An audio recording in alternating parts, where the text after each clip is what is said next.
जय हिंद बच्चों। तो लेकर आज को मैं आप लोगों के लिए कॉम्प्लेक्स नंबर का chapter class 11th mathematics ISC board. ठीक है, तो चलिए स्टार्ट करते हैं। आप सीबीएसई के स्टूडेंट हैं तब भी आराम से देख सकते हैं, बिंदास दे सकते हैं, क्योंकि जो टॉपिक्स है वो सिमिलर ही हैं, तो ज़्यादा टेंशन लेने की जरूरत नहीं है।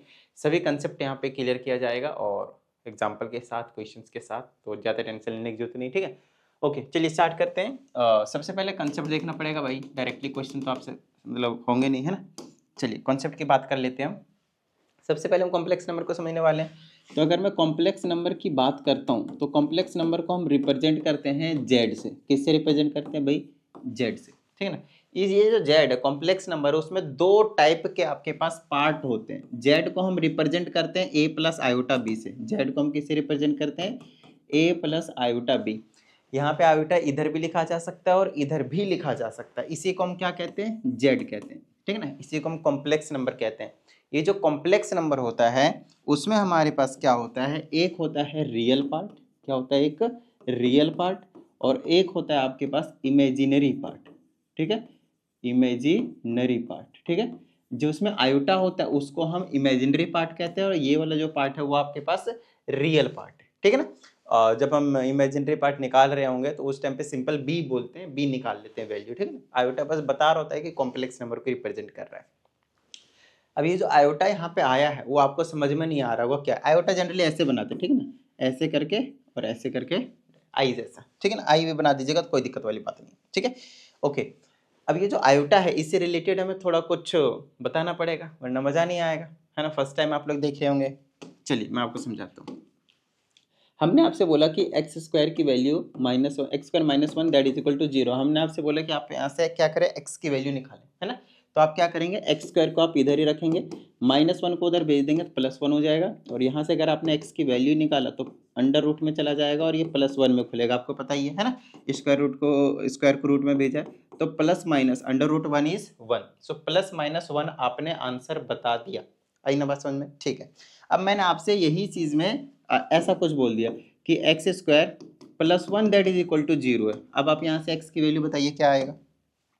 आप बोलेंगे सर एक्स स्क्वायर को इधर रखता हूँ, प्लस वन को उधर भेजता हूँ तो माइनस वन हो जाएगा। ठीक है, फिर ये जो स्क्वायर है उसे मैं रूट में भेज दूंगा तो ये प्लस माइनस का अंडर रूट माइनस वन आ जाएगा। अब अंडर रूट में नेगेटिव नंबर अभी तक आप लोगों ने डिफाइन करना नहीं सीखा है। आज तक भी हमने स्क्वायर रूट के अंदर नेगेटिव वैल्यू को डिफाइन नहीं कर पाए। तो उसके लिए हमें क्या करना पड़ेगा कि इसको हम बोल देते हैं कि नॉट डिफाइंड अभी तक। लेकिन अब हम इस चीज को यहाँ पे थोड़ा सा एक अलग नंबर का नाम देने वाले हैं। देखिएगा किस तरीके से, इसको हम आयोटा बोलने वाले हैं। ये जो नंबर है हमारे पास उसे हम आयोटा बोलने वाले हैं। तो आयोटा की वैल्यू क्या होगी अब यहाँ पे? Under root minus one. आई ना बात समझ में? ठीक है, ओके। अब ध्यान से समझिएगा, अगर मैंने अंडर रूट माइनस फाइव दे दिया तब आप क्या करेंगे? तब आप इसको ऐसे लिख लीजिएगा, under root five multiply minus one कर दीजिए, माइनस फाइव ही हुआ ना।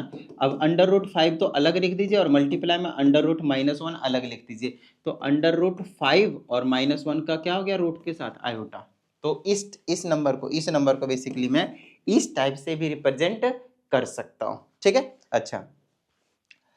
अब अगर मैं आप लोगों से बोलता हूँ कि अंडर रूट मेरे पास 36 माइनस 36 है, तब आप क्या करेंगे? फिर से आप इसको ऐसे लिखेंगे, under root 36 multiply under root minus one, लिख सकता हूँ ना ऐसे में। अब अंडर रूट 36 तो 6 होता है और इसकी वैल्यू मैंने आप लोगों को क्या बता दिया? आयोटा। तो ये आपके पास आंसर हो गया। तो इस तरह की चीज़ों को तोड़ना आप लोगों को जरूर आना चाहिए। ठीक है ना। चलिए इसी में थोड़ा सा हम पावर से रिलेटेड वैल्यूज़ को आपको बता देते हैं, आयोटा से ही रिलेटेड, जो बहुत ज़्यादा इंपॉर्टेंट है ना, पावर ऑफ आयोटा।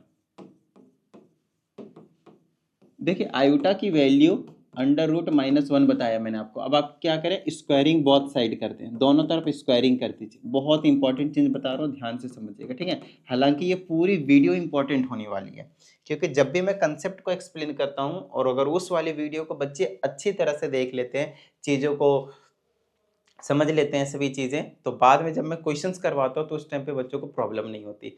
वरना डायरेक्टली अगर क्वेश्चंस पे आ जाते हैं तो बच्चे गारंटी के साथ जो है वो प्रॉब्लम फेस करते हैं। ठीक है, अच्छा। तो स्क्वायरिंग बहुत सेट करने के बाद ये बन लेगा आपके पास आयोटा स्क्वायर, और इधर बन जाएगा अंडर रूट माइनस वन का स्क्वायर। अब आपको पता है स्क्वायर और रूट कैंसिल आउट होने वाले हैं यहाँ पे, तो इधर बच जाएगा मेरे पास iota square is equal to minus one. ये बहुत ज़्यादा वेरी वेरी वेरी इंपॉर्टेंट चीज़ है कि आयोटा स्क्वायर की वैल्यू कितनी होती है आपके पास, -1। आई ना बात समझ में, इसको आपने याद रखना है भाई, आयोटा स्क्वायर की वैल्यू क्या होती है, -1। अब इसमें एक और चीज़ की वैल्यू हम आपको बताएंगे। अब क्या कीजिए, दोनों तरफ मल्टीप्लाई कर दीजिए, multiplying both sides by iota, ठीक है, both sides by iota, iota से मल्टीप्लाई कर दीजिए। उसके पीछे का रीजन है कि मैं आयोटा क्यूब की वैल्यू निकालना चाह रहा हूँ, ठीक है। तो यहाँ पे क्या हो जाएगा, आयोटा तो क्यूब हो जाएगा अगर मैं आयोटा से मल्टीप्लाई करता हूँ लेफ्ट हैंड साइड पे, तो लेकिन इसको अगर मैं मल्टीप्लाई करता हूँ तो वो माइनस का आयोटा हो जाएगा। Again it is very very very important thing, है ना। आप जो फ्रिक्वेंटली वैल्यूज को यूज करेंगे उन वैल्यूज को मैं अभी आप लोगों को बता रहा हूँ, ठीक है। चलिए अब आगे क्या कीजिए, जो iota square is equal to -1 निकाला था अभी आप लोगों ने, ये वाली value iota square is equal to -1, इसमें ना स्क्वायरिंग बोथ साइड कर दीजिए। क्या कर दीजिए, स्क्वायरिंग बोथ साइड्स कर दीजिए, ठीक है। अगर मैं स्क्वायरिंग बोथ साइड करूंगा तो आयोटा स्क्वायर का स्क्वायर हो जाएगा और -1 का भी स्क्वायर हो जाएगा, ठीक है। तो आयोटा स्क्वायर की स्क्वायर तो आयोटा की पावर 4 बन जाएगी, that will be equal to -1 का स्क्वायर करेंगे तो प्लस का 1 हो जाएगा। अगेन ये very very very important thing, ये तो बहुत ही ज़्यादा इंपॉर्टेंट है ये वाली चीज़, ठीक है। यहाँ तक बात क्लियर हो गई। तो ये जो चीज़ें मैं अभी आप लोगों को करवा रहा हूँ उन्हें हम कहते हैं बेसिक, बहुत ज़्यादा इंपॉर्टेंट चीज़ है, ठीक है। चलिए आई होप आप लोगों को क्लियर हो गया होगा। ओके, नेक्स्ट की अगर मैं बात करता हूं तो वो है आपके पास addition, subtraction, multiplication and division of किसका, ऑफ कॉम्प्लेक्स नंबर्स। तो मान लेते हैं कि जो Z1 है उसे मैंने 3 + 4 आयोटा बोला, तो A + आयोटा B के फॉर्म में है। आपको मैंने बताया था आयोटा आगे पीछे लिखा जा सकता है, उससे कुछ भी फर्क नहीं पड़ता। चलिए एक और कॉम्प्लेक्स नंबर मान लेते हैं जिसमें मैंने 2 - 4 या फिर चलिए 5 आयोटा बोल देते हैं, ठीक है। अब आपको क्या करना है, इन दोनों को ऐड करना है, फिर सब्ट्रैक्ट करना है, फिर मल्टीप्लाई भी करना है और साथ ही आपको क्या करना है, डिवाइड करना है। इन चारों चीज़ों को आपको समझने की जरूरत है, ठीक है। चलिए तो सबसे पहले एडिशन सब सीख लेते हैं, ठीक है ना, एडिशन। तो अगर मैं एडिशन करता हूँ तो ये हो जाएगा Z1 + Z2, इस पूरे को मैंने Z बोल दिया, ठीक है ना, नया Z बोल दिया, Z1 और Z2 ऐड करा तो कुछ नया वैल्यू आएगा, उस कॉम्प्लेक्स नंबर को हमने Z बोल दिया। तो इसको ऐड कर देंगे भाई, तो ये हो जाएगा मेरे पास 3 + 4 आयोटा में प्लस कर दिया 2 - 5 आयोटा। तो रियल से रियल नंबर ऐड होते हैं और कॉम्प्लेक्स से कॉम्प्लेक्स नंबर ऐड होते हैं। एडिशन में आपको और सब्ट्रैक्शन में आपको ये प्रॉपर तरीके से ध्यान रखना है। तो 3 और 2 5 हो जाएगा, इसको प्लस कर देंगे तो आ जाएगा माइनस का आयोटा। तो आपके पास जो ऐड करने के बाद वैल्यू मिला वो ये है 5 - आयोटा, ठीक है। नेक्स्ट अब हम क्या सीखेंगे, सबट्रैक्शन। क्या सीखेंगे भाई हम यहाँ पे, सबट्रैक्शन।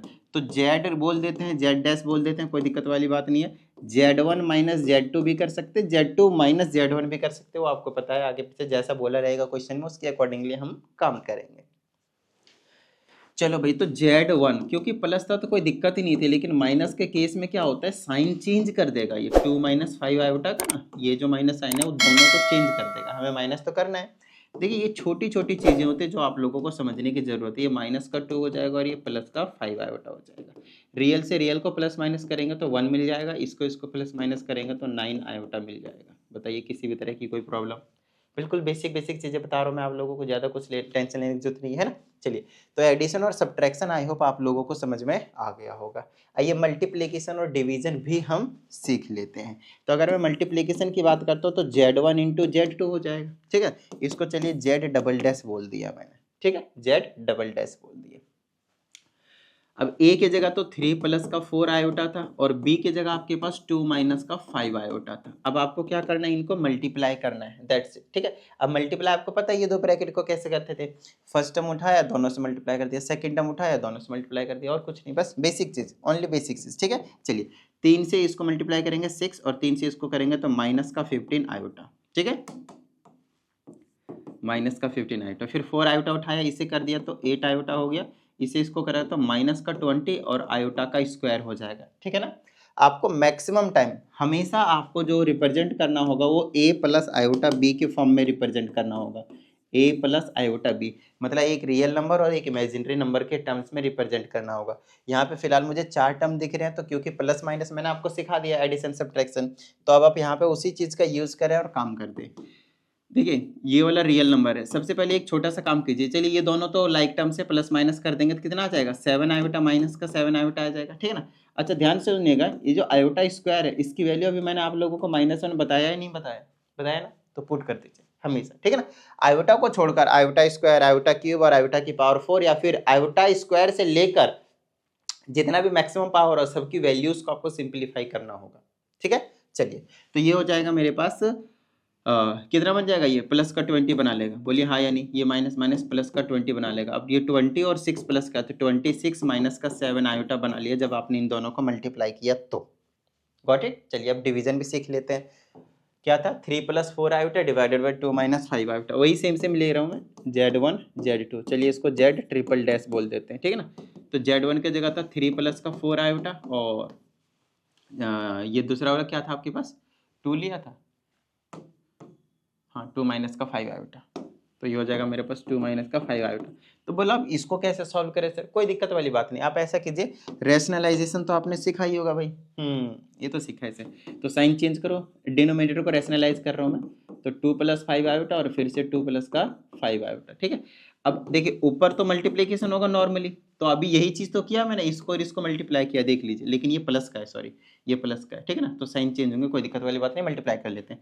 3 से दोनों को करेंगे तो आ जाएगा 6 + का 15 आयोटा, 4 से करूंगा तो मेरे पास आ जाएगा 8 आयोटा और प्लस का 20 आयोटा का स्क्वायर, ठीक है। नीचे में आप हमेशा एक ही आइडेंटिटी को यूज किया करते थे। देखिए यहाँ पे ना अलजेब्रा के आइडेंटिटीज भी यूज होंगे, कौन कौन से बता देता हूँ। a + b का होल स्क्वायर, a - b का whole square, a² + b square, a² - b square, ठीक है। a + b का होल क्यूब, a - b का whole cube, a³ + b cube, a³ - b cube. Generally इतना आप समझ लीजिए कि यूज होने वाला है। तो नीचे a - b और a + b का फॉर्म है, तो इसको हम क्या बोल देते हैं, a² - b स्क्वायर। तो a² मतलब 2 का स्क्वायर, माइनस b² मतलब 5 आयोटा का स्क्वायर, 5 आयोटा का स्क्वायर, ठीक है। आइए इसको सॉल्व कर लेते हैं। अगर मैं इसको सॉल्व करता हूँ तो मेरे पास आ जाएगा, देखिए ये तो लाइक टर्म से भाई, 15 8 23 कर देता हूँ, 15 8 23, और ये आ जाएगा प्लस का 20 आयोटा स्क्वायर की जगह क्या पुट कर दूंगा मैं, माइनस का 1 डिवाइडेड बाय में 2 का स्क्वायर 4 हो जाएगा, माइनस 5 का स्क्वायर 25 हो जाएगा, और साथ ही आयोटा स्क्वायर की जगह डायरेक्ट पुट कर दूँ मैं -1, कोई प्रॉब्लम तो नहीं, ठीक है। चलिए चाहे आप अगले स्टेप में कर लीजिएगा, कोई दिक्कत नहीं। इसको क्या बना देगा, माइनस का 20 -20 और ये 6 कितना बना 14, यस माइनस का 14 बनेगा, और ये प्लस का 23 आयोटा डिवाइडेड बाय में ये माइनस माइनस प्लस बना देगा, तो 25 और 4 कितना हो गया आपके पास 29। एट द एंड आपको क्योंकि every time a + iota b के फॉर्म लिखना है, तो ये वाली टर्म अलग और ये वाली टर्म अलग, मतलब रियल वाला पार्ट अलग और इमेजिनरी वाला पार्ट अलग लिखना है आपने, ठीक है। अच्छा ये 29 को दोनों के नीचे भेज दीजिए, तो माइनस का 14/29 और प्लस का 23/29 टाइम्स आयोटा आ जाएगा। तो देखिए ये a + b आयोटा या फिर आयोटा b के फॉर्म में हमने लिख दिया। तो यही आपको स्टैंडर्ड फॉर्म होता है इसका, जिसमें आपको हर बार लिखना होता है या फिर सॉल्व करके लाना होता है। आई ना बात समझ में, ठीक है, गॉट इट, ओके। तो हमने अभी आप लोगों को addition, subtraction, multiplication and division सिखा दिया है। अब अगली की बारी है जिसे हम बोलते हैं modulus, modulus of a complex number, modulus of a complex number. क्या होता है modulus of a complex number, आइए समझते हैं। मान लेते हैं कि अगर आपको मैंने एक z दिया जो कि a + आयोटा b के फॉर्म में है, तो modulus of z complex number को हम ऐसे रिप्रेजेंट करते हैं, z के ऊपर हम क्या करते हैं, मॉड्यूलस लगा देते हैं। आई ना बात समझ में, ठीक है, ओके। तो ये क्या आ जाएगा मेरे पास, ये होता है अंडर रूट में a का स्क्वायर और प्लस में आपके पास b का स्क्वायर, मतलब रियल पार्ट का स्क्वायर प्लस इमेजिनरी पार्ट का स्क्वायर। अच्छा एक चीज मैंने आपको बताया नहीं, यहाँ पे बता देते हैं। अगर आपके पास एक ऐसा है a + आयोटा b, तो रियल पार्ट ऑफ किसका, z, ऐसे रिप्रेजेंट करते हैं, रियल पार्ट ऑफ z। इस z कॉम्प्लेक्स नंबर का रियल पार्ट क्या है, तो वो a है। तो ऐसे करके हम निकालते हैं कई बार आपको यहाँ पे क्वेश्चन भी दिया जाएगा। उसी तरह से इमेजिनरी पार्ट को हम आई एम से रिप्रेजेंट करते हैं और ब्रैकेट में लिख देते हैं जिसका आपको निकालना है। तो फिलहाल हमें जेड का निकालना है, Z1 Z2 किसी का भी निकालना पड़ सकता है। तो वो क्या आपके पास बी है, तो ये निकालना आपको जरूर आना चाहिए। फॉर एग्जाम्पल मैंने आपसे बोला -3 -7 आयोटा है and this is your Z1 let say, है ना। तो आपको यहाँ पे फाइंड आउट करना है कि कौन कितना रियल पार्ट है क्या है और क्या आपके पास इमेजिनरी पार्ट है। Then you will write here real part of what Z1, तो वो कितना आपके पास -3। Similarly imaginary part of what Z1, ठीक है ना, क्या है मतलब किसका है, तो वो कितना आ जाएगा आपके पास -7। तो ये कहानी है आपके पास रियल पार्ट और इमेजिनरी पार्ट के वैल्यूज को निकालने का तरीका। अब यहाँ पे हम आते हैं, तो वो आपको ये रियल पार्ट हो गया, इमेजिनरी पार्ट का स्क्वायर करके अंडर रूट लेना, इसी चीज को हम कहते हैं मॉड्यूलस। बताइए किसी भी तरह की कोई प्रॉब्लम नहीं ना। चलिए अब इससे रिलेटेड कुछ प्रॉपर्टीज थे, मैं एक बार देख लेता हूँ कौन कौन सा दे रखा है आपके में। थोड़ा सा कहाँ बच्चा, अच्छा वापस आ जाओ, शाबाश। मॉड्यूलस का हो गया, 1 हो गया, 2 हो गया, 3 हो गया, ठीक है। चलिए ये एक अच्छी बात है। तो चलिए ये जो 4 आपके पास प्रॉपर्टीज दे रखे हैं उन चारों प्रॉपर्टीज को मैं आप लोगों के सामने एक्सप्लेन कर देता हूँ। यहाँ पे हेडिंग डाल लीजिएगा properties of modulus of a complex number for a complex number, ऐसे करके लिख लीजिएगा। एक चीज बता दो, अगर आपके पास कोई भी जेड है और वो नेगेटिव का, और अगर आपने उसका मॉड्यूलस लिया तो आपको सिंपल जेड मिलेगा। मतलब उसका जो साइन है वो आपके पास चेंज होता है, उससे कुछ भी फर्क नहीं पड़ता, वो सिंपली आपके पास क्या निकल कर दे देता है जेड का। आपको मॉड्यूलस का काम ही होता है नेगेटिव को क्या बना देना, पॉजिटिव बना देना, ठीक है। अच्छा नेक्स्ट, अगर मॉड्यूलस जेड की वैल्यू 0 आया, ये पहली प्रॉपर्टी थी, ये आपके पास दूसरी प्रॉपर्टी है। अगर मॉड्यूलस जेड की वैल्यू 0 आया तो ये तभी पॉसिबल है, IFF लगा रहा हूं, इसका मतलब है इफ एंड ओनली इफ, ये तभी पॉसिबल है जब आपके पास जेड की वैल्यू 0 है, अदरवाइज कभी नहीं, ठीक है ना। क्योंकि एक बात बताइए, मैंने बोला 3 + 4 आयोटा, तो इसके अगर मैं मॉड्यूलस निकालता हूं तो क्या निकलेगा, √3 का स्क्वायर 9 और 4 का स्क्वायर 16, √25 जो कि 5 आ जाएगा। तो क्या वो 0 आया मॉड्यूलस, नहीं ना। जब तक ये अंदर वाली वैल्यू 0 नहीं होगी तब तक आपको उसका मॉड्यूलस भी 0 नहीं मिलेगा, ठीक है। ओके ध्यान रहे, अगर मैंने सिंपली 2 लिखा तो भी ये कॉम्प्लेक्स नंबर है। कई बार बच्चे आप कंफ्यूज होते हैं, क्यों, क्योंकि आप इसको 0 आयोटा लिख सकते हैं। अगर मैंने 3 आयोटा लिखा तो भी ये कॉम्प्लेक्स नंबर है, क्योंकि उसमें मैं प्लस का 0 लिख सकता हूँ रियल के पार्ट के जगह पे, ठीक है ना, रियल पार्ट के जगह पे। तो ये छोटी छोटी चीजों पे आप गलती ना करें, ठीक है ना। चलिए कॉम्प्लेक्स नंबर ही सब कुछ है। अप टू 10th क्लास हम जनरली ये बताते हैं कि all numbers are real number, no, all numbers are complex number. अब ये वाली सच्चाई है। तो कॉम्प्लेक्स नंबर के अंदर रियल नंबर है, आपके पास रियल पार्ट है, वो एक छोटा सा पार्ट है कॉम्प्लेक्स नंबर का, ठीक है। चलिए आगे की बात करते हैं, प्रॉपर्टीज। नेक्स्ट प्रॉपर्टी, तो ये दूसरी प्रॉपर्टी क्लियर हो गई होगी आप लोगों को। ये तीसरी प्रॉपर्टी की हम बात कर लेते हैं। इसमें कहा जाता है कि अगर आपके पास Z1 है, ठीक है ना, Z1 है, और अगर आपके पास Z2 है और ये दोनों का मल्टीप्लाई है और इन दोनों का मॉड्यूलस आपने एक साथ ले लिया है मल्टीप्लाई में, प्रोडक्ट में, तो अलग अलग भी लेंगे तो भी कोई दिक्कत वाली बात नहीं है। लो भी ऐसे भी लिख सकते हैं हम इसको, अलग अलग मॉड्यूलस लगाकर लिख सकते हैं। सेम आपके पास फोर्थ में डिवीजन के साथ Z1/Z2, पूरे का मॉड्यूलस लें तो Z1 का मॉड्यूलस और साथ ही आपके पास Z2 का मॉड्यूलस जो है वो निकल कर आ जाएगा, ठीक है। आई बात समझ में। बस ये आपके पास 4 प्रॉपर्टीज हैं किसके, मॉड्यूलस से रिलेटेड, ठीक है। और नेक्स्ट है अब आपके पास अगला जो टॉपिक है आपके पास वो है आपके पास कंजुगेट का, ठीक है। तो चलिए सबसे पहले हम कंजुगेट के टॉपिक को समझते हैं, फिर हम इसके प्रॉपर्टीज से रिलेटेड भी चीज़ें देख लेंगे। आपके सिलेबस में किस लिमिट तक दिया है वही एक बार मैं कंफर्म कर लेता हूँ, तो वो ज़्यादा जरूरी रहता है ना। आइए तो अब हम समझेंगे conjugate of a complex number, ठीक है। Conjugate of a complex number, बहुत आसान चीज है, कॉम्प्लेक्स नंबर, ठीक है। कॉन्जुगेट निकालते, मान लेते हैं एक जेड है जो कि A + आयोटा B है, ठीक है। सबसे पहले ये बता दो कि ये जो कॉन्जुगेट है उसको रिप्रेजेंट हम करते हैं जेड के ऊपर बार से। किससे हम रिप्रेजेंट करते हैं, जेड के ऊपर बार से। आई बात समझ में, जेड के ऊपर बार का मतलब कॉन्जुगेट होता है, और कॉन्जुगेट का मतलब होता है इमेजिनरी पार्ट का साइन चेंज कर दो, बस। कॉन्जुगेट का मतलब क्या है, it means change the sign of imaginary part only, real part का नहीं भी, पार्ट ओनली, ठीक है, इमेजिनरी पार्ट का। इसका आंसर क्या हो जाएगा, a माइनस आयोटा b। बताइए हाँ या नहीं। तो जब भी अगर आप लोगों को बताया जाए कॉन्जुगेट निकालने के लिए, तब आप यहाँ पे इस तरीके से कर सकते हैं। अच्छा एक बात बताइए, अगर मैं इसी का कॉन्जुगेट एक बार और लिया, जेड बार का मैंने बार ले लिया, तो क्या आ जाएगा, फिर से इसका साइन चेंज कर दूंगा तो ये प्लस का, मतलब ये ओरिजिनल मिल जाएगा, उसको हम क्या कहेंगे, जेड कहेंगे। मतलब अगर आपने किसी भी कॉम्प्लेक्स नंबर का 2 बार कॉन्जुगेट ले लिया, तो आप स्टार्टिंग जहां से स्टार्ट किया था जिस कॉम्प्लेक्स नंबर के साथ, उसी कॉम्प्लेक्स नंबर पे आकर चुपचाप बैठ जाएंगे। अब हम बात करेंगे इसके प्रॉपर्टीज की, ठीक है ना। अब प्रॉपर्टीज इसके बहुत ज्यादा आसान है, तो सबसे पहले देख लेते हैं पहली वाली प्रॉपर्टी क्या है। यहाँ पे मैं हेडिंग डाल देता हूँ, properties of conjugate of complex number, ठीक है ना, बेसिकली कॉन्जुगेट लिख लीजिए। देखिए पहली प्रॉपर्टी तो आपके पास यही थी कि अगर एक बार आपने लिया और दोबारा ले लिया कॉन्जुगेट, तो आपको जेड मिल जाएगा, ठीक है। दूसरी चीज है, अगर आपके पास Z1 प्लस Z2 है और आपने पूरे का कॉन्जुगेट ले लिया, पूरे का, तो आप इसको अलग अलग कॉन्जुगेट करके और फिर प्लस में लिख सकते हैं। आई ना बात समझ में।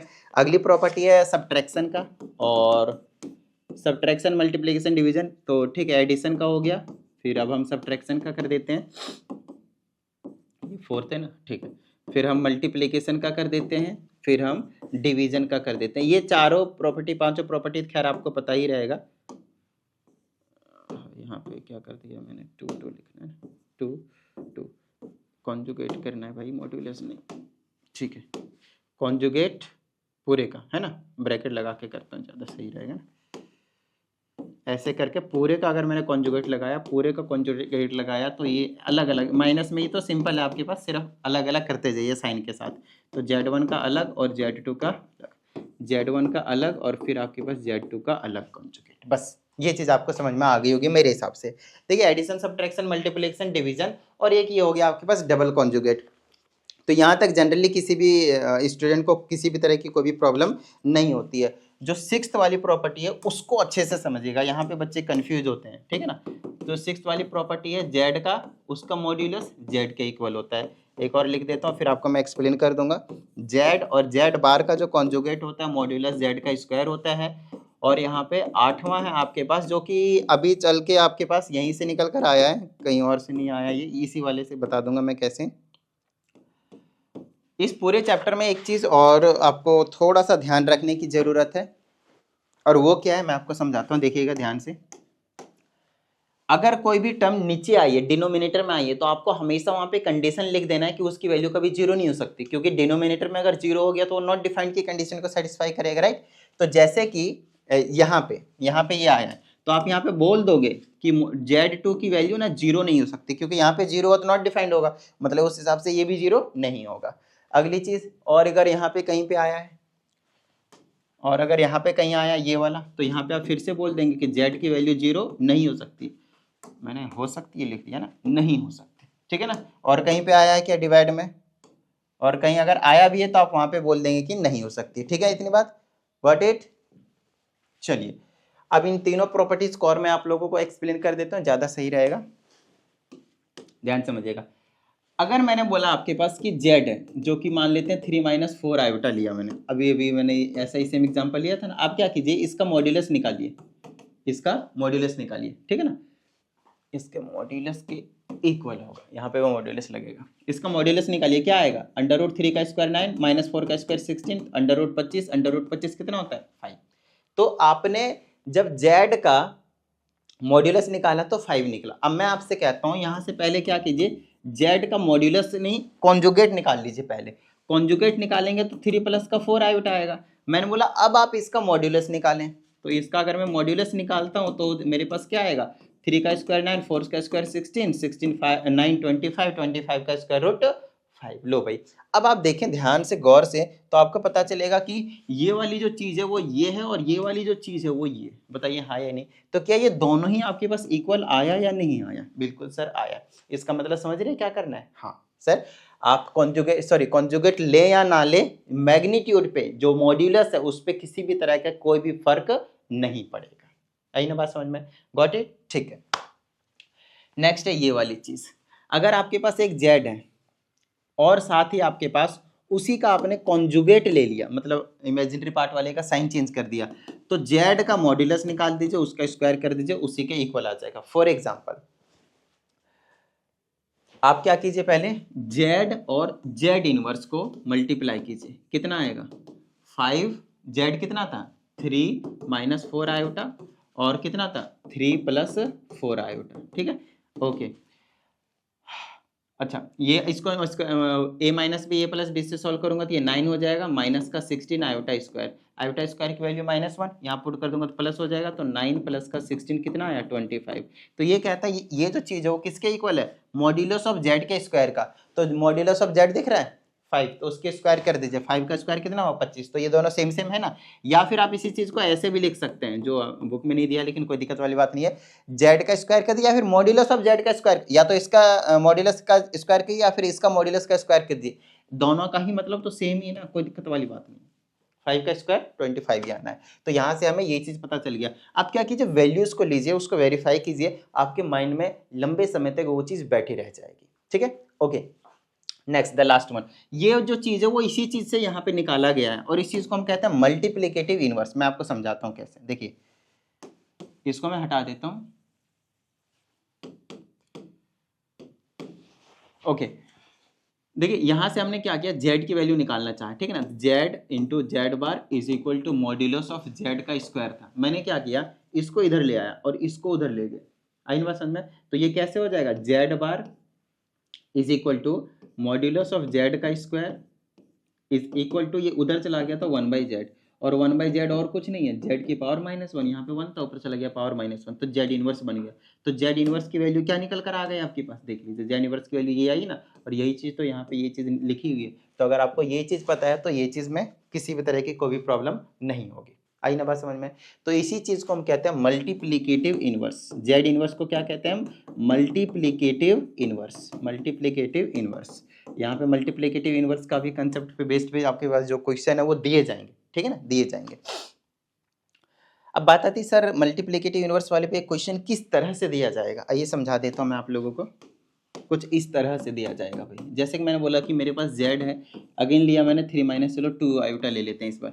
अब मेरी बात ध्यान से सुनिएगा, अगर मैंने आप लोगों से लिए 4 आयोटा लेते हैं ताकि वैल्यू सिंप्लीफाइड रहेगा तो ज़्यादा सही रहेगा। ओके, अब मैंने बोला कि आपको जेड इनवर्स निकालना है, तो जेड इनवर्स निकालने के दो तरीके हैं, क्योंकि जेड इनवर्स का मतलब क्या होता है 1/z, तो लिख सकता हूँ मैं 1/में 3 माइनस का 4 आयोटा, रैशनलाइज कर सकता हूँ तो 3 प्लस का 4 आयोटा, और 3 प्लस का 4 आयोटा ऊपर आ जाएगा, तो 3 प्लस का 4 आयोटा नीचे आ जाएगा, क्या आ जाएगा 25 आएगा। अगर आप लोगों को मालूम है, अभी अभी हमने सॉल्व किया था, a minus b a plus b a square minus b square, right. तो ऊपर आ जाएगा 3/25 प्लस में 4/25 आयोटा, 25 को स्प्लिट कर दिया दोनों के नीचे। तो आपने जेड इनवर्स कैसे निकाला, इस तरह से, बिल्कुल सिंप्लीफाइड तरीके से। आप इसी का फॉर्मूला भी यूज कर सकते हैं, क्या था, जेड का कॉन्जुगेट और डिवाइडेड बाय में मॉड्यूलस ऑफ जेड का स्क्वायर। बोलिए हाँ या नहीं। तो जेड का कॉन्जुगेट क्या आएगा, इसका कॉन्जुगेट क्या आएगा 3 प्लस का 4 आयोटा, और मॉड्यूलस ऑफ जेड का स्क्वायर, तो मॉड्यूलस ऑफ जेड कितना था, इसका मॉड्यूलस निकालूंगा कितना आएगा 5 आएगा या नहीं आएगा, अभी निकलवाया हमने, और उसका स्क्वायर करेंगे कितना आएगा 25। तो ये दोनों के नीचे भेज दीजिए। तो आप देख सकते हैं, आप कोई सा भी फॉर्मूला अप्लाई करें, दोनों से आपके पास जो आंसर है वो बिल्कुल सेम सेम इक्वल आने वाले। आई बात समझ में? तो आप ये तरीका अपनाएं या फिर ये तरीका अपनाएं, alternate method, that's your choice, no problem, है ना। एग्जाम में ऐसा कोई हार्ड एंड फास्ट रूल नहीं होता कि ये वाली आइडेंटिटी लगा कर ही करें, इसका मतलब ये है और इसको हमने ऐसे सॉल्व किया, दैट्स फाइन, ठीक है। तो आई होप आप लोगों को ये जो कॉन्सेप्ट है मल्टीप्लिकेटिव इनवर्स वाला वो भी क्लियर हो गया होगा, ठीक है। एक लास्ट और इंपॉर्टेंट कॉन्सेप्ट मैं आप लोगों को बता देता हूं, मैं ध्यान से समझिएगा। If two complex numbers are equal then imaginary part of z1 will be equal to imaginary part of z2 and उससे पहले रियल लिख देता हूँ ना, ज़्यादा सही रहता। यहाँ इस एंड को यहाँ पे डाल देंगे, तो real part of Z1 would be equal to real part of Z2 and imaginary part of Z1 will be equal to imaginary part of Z2। इसका क्या मतलब है, दो कॉम्प्लेक्स नंबर आपने लेट करना है, कुछ भी दिया हो सकता है Z1 और Z2, तो इसको C प्लस आयोटा डी लिख देते, कोई दिक्कत तो वाली बात नहीं है भाई, कुछ भी आप यूज कर सकते हैं, ABCD, यहाँ पे कुछ भी रियल नंबर्स होते हैं बेसिकली। तो ये अगर मैंने बोला कि ये दोनों इक्वल हैं तो Z1 is equal to Z2 equal रख देंगे, तो आप बोलेंगे sir A plus iota b को आप इक्वल रख दीजिए C प्लस आयोटा डी के, है ना। तो आप यहाँ पे देख पा रहे होंगे कि ये जो रियल वाला नंबर है वो रियल के इक्वल होगा, मतलब A जो है वो C के इक्वल होगा, ये इसका कहने का मतलब है। और जो इमेजिनरी वाला नंबर है B, वो यहाँ वाले इमेजिनरी नंबर D के इक्वल होगा। ये आपके पास ये चीज़ कहने का प्रयास कर रहा है। बताइए किसी भी तरह की कोई प्रॉब्लम? सिंपल सी बात थी, नॉर्मल सी बात है भाई। ए मच्छर देवता, आप साइड हो जाइए, ठीक है। तो A is equal to c हो गया और B is equal to d हो गया, ये आपको समझ में आ गया। एक एग्जांपल अभी हम क्वेश्चंस भी कर लेंगे तो आपको एक जो बेहतर तरीका होता है समझने का वो आपको समझ में आ जाएगा। चलिए इसको भी हम करवा देंगे, कोई दिक्कत वाली बात नहीं है। अब हम बात करते हैं यहाँ से कुछ एग्जाम्पल्स को हम थोड़ा सा डिस्कस कर लेते हैं, तो मेरे हिसाब से वो ज़्यादा बेस्ट रहेगा। या फिर क्या करें, अगली वीडियो में हाफ एन आवर का तो हो ही गया वीडियो, तो मेरा टारगेट भी यही रहता है कि हाफ एन आवर का ही जो वीडियो है वो करवाया जाए, तो कोई दिक्कत वाली बात नहीं। सबसे पहले आप ध्यान दीजिए 7428525669 इस व्हाट्सएप नंबर पे अपने डाउट को भेज दें, आपको प्रॉपर वीडियो सोल्यूशन मिल जाएगा। If need personal online class तो उसकी भी आप इंक्वायरी यहाँ पे कर सकते हैं। तो इसको मैं हटा देता हूँ यहाँ से। चलिए क्वेश्चन की जो प्रैक्टिस है वो अगली वीडियो से प्रैक्टिस करना शुरू कर देंगे सभी एग्जाम्पल के। मुझे आधे घंटे लग गए सिर्फ कंसेप्ट बताने में, खैर कोई दिक्कत वाली बात नहीं है। कंसेप्ट इज पावर, बहुत अच्छे तरीके से कंसेप्ट को कर लीजिएगा, मज़ा आ जाएगा। फिर जब हम आपको क्वेश्चंस करवाएंगे तो ज़्यादा प्रॉब्लम नहीं आएगी। चलिए उम्मीद करते हैं इस वीडियो में जितनी भी चीज़ें आप लोगों को करवाई गई हैं सभी चीज़ें समझ में आ गए होंगे। और अगर ऐसा है तो यार फटाफट वीडियो को लाइक कर दीजिए, साथ ही अगर आप इस चैनल पर एक नई स्टूडेंट है चैनल को सब्सक्राइब करके बेल आइकन को जरूर प्रेस कीजिएगा। चलिए मिलते हैं अगली वीडियो में, प्रैक्टिस करते रहिएगा। जय हिंद।